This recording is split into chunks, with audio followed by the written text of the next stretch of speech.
சுதந்திரம் இருக்கின்றது, எல்லா இடம் சுதந்திரம் இருக்கின்றது. சுதந்திரம் இருக்கா, சுதந்திரத்தை தவறாக பிரயோகிக்கிறாங்க. பிள்ளை நம்ம அரசாங்கம் வாங்கி கொடுத்த சுதந்திரத்திலே வந்து நம்ம நிகழ்ச்சிகளை கலந்துக்கிட்டு எங்க அரசாங்கம் திட்டுறது. ரணில் விக்ரமசிங்க செய்ய மாட்டார், மைத்திரிபால செய்ய மாட்டார், மனோகர் செய்ய மாட்டார் அப்படின்னு சொல்றது. அதுக்கு மேடை ஏற்படுத்தி கொடுத்துறாரு. அது பிள்ளை சின்ன சின்ன பிரச்சனை இருக்கலாம், ஆனால் அடிப்படை பிரச்சனை வந்து நிம்மதி அது கிடைச்சிருக்கு இருக்கு. அதான் இப்படி கொடுத்துருக்கோம் நிம்மதியை. எவ்வளவு பாடுபட்ட எனக்கு தெரியும் நிம்மதி பாடுபட்டது. இந்த நிம்மதியை கொண்டு வருவதற்காக பழைய அந்த அயோக்கிய கொலைக்கார அரசாங்கத்தை வீட்டுக்கு அனுப்பியதிலே மிக முக்கிய பங்கு எனக்கு இருக்குது. எனக்கு தெரியும். கஷ்டப்பட்டவர்கள் தான் தெரியும், வேதனை தெரியும், வேதனைப்பட்டவர்கள் தான் தெரியும், துன்பம் தெரியும், துன்பப்பட்டவர்கள் தான் தெரியும், கஷ்டம் பண்ணிட்டு தெரியும்.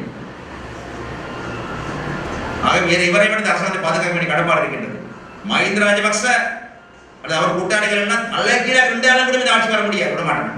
தெளிவாக கைத்தட்டு கொடுத்தவருக்கு